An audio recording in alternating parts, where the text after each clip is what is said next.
In what is yet another example of how it is not Antifa that is violent, but MAGA, Georgia man supported President Donald Trump was recently arrested for planning to carry out an attack on an airport.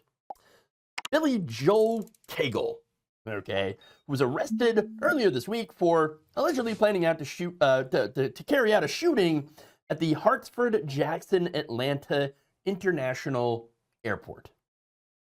Cagle had spent years posting online in online forums in support, and on Facebook, obviously, in support of Donald Trump. Not just Trump, but also, the Confederate flag, and of course, no shocker, expanded gun rights. Oh, of course. Now, on the day in question, Cagle had walked into the airport. He was very interested in checking out the TSA checkpoints, but was arrested before he could go back to his truck and get his gun. That's right. Police ended up recovering about 27 rounds of ammunition and a Springfield AR-15 rifle from his truck following the arrest. Now, why did they arrest him? Hold on here. Doesn't he have a Second Amendment right?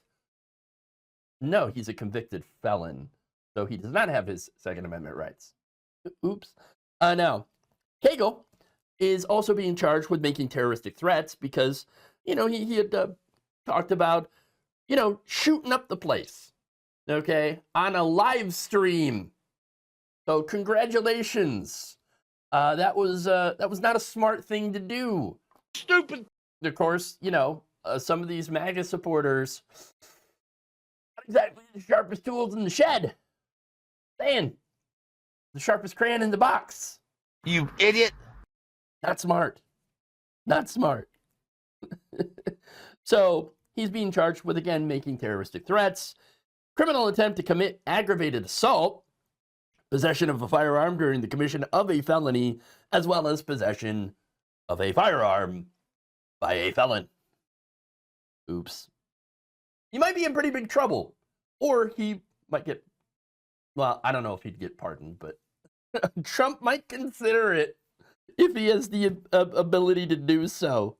It depends on if it's, federal or state crimes, okay? But anyway, on Facebook, to get the receipts here for his political leanings, which are pretty clear, okay? Cagle had celebrated Trump's presidency multiple times and even defended him after the January 6th Capitol riots. Writing, and this is, by the way, his post here, the transcript of Trump's statements on January 6th. Trump's speech transcript. How does peacefully and patriotic get turned into inciting a riot? That's why we don't trust the news. Right. Okay. Yep. You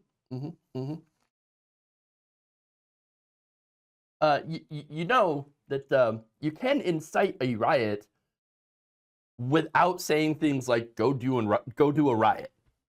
I'm just saying that they don't generally have to come out and say something very explicitly for it to be considered incitement. I'm just saying.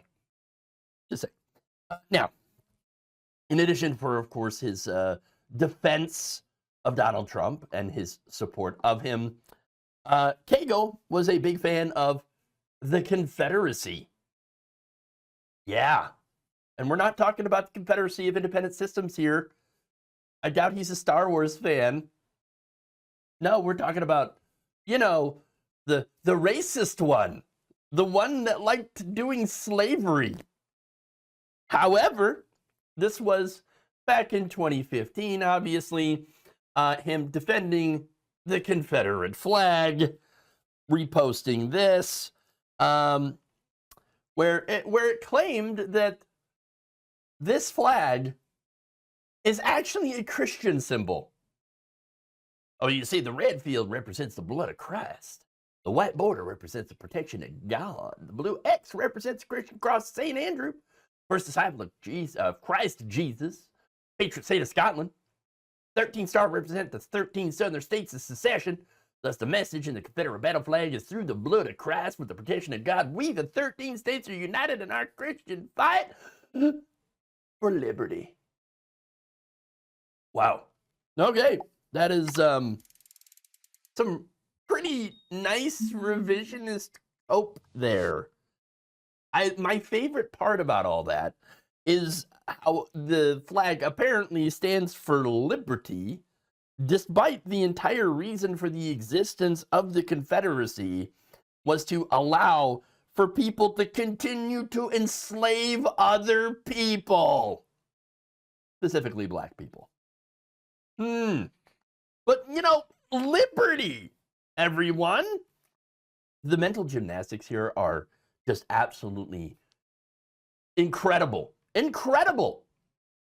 I mean, you think he'd be in much better shape with all those gymnastics. But probably my favorite post that he had shared is actually how he is a responsible gun owner.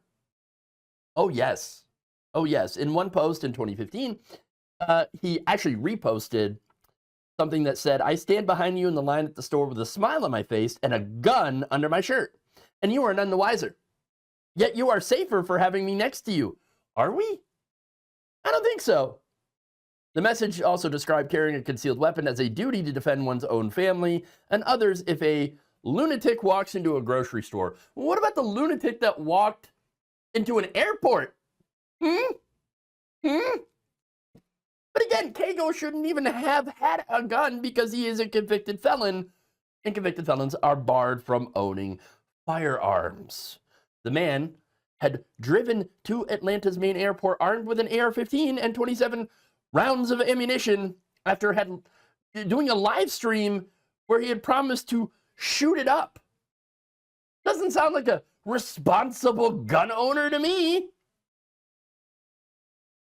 It actually seems like he's more like the person society needs protection from. Now, how did he get caught? Well, it wasn't because of Kash Patel's FBI, I can tell you that. Now, it turns out that Kago's family had alerted authorities before he was able to act, preventing what officials described as a potential tragedy from unfolding. The man's own social media history, of course, shows him wholly steeped in pro-Trump, pro-gun, Second Amendment rhetoric, and again, framed himself as a defender of other people, which again is not true.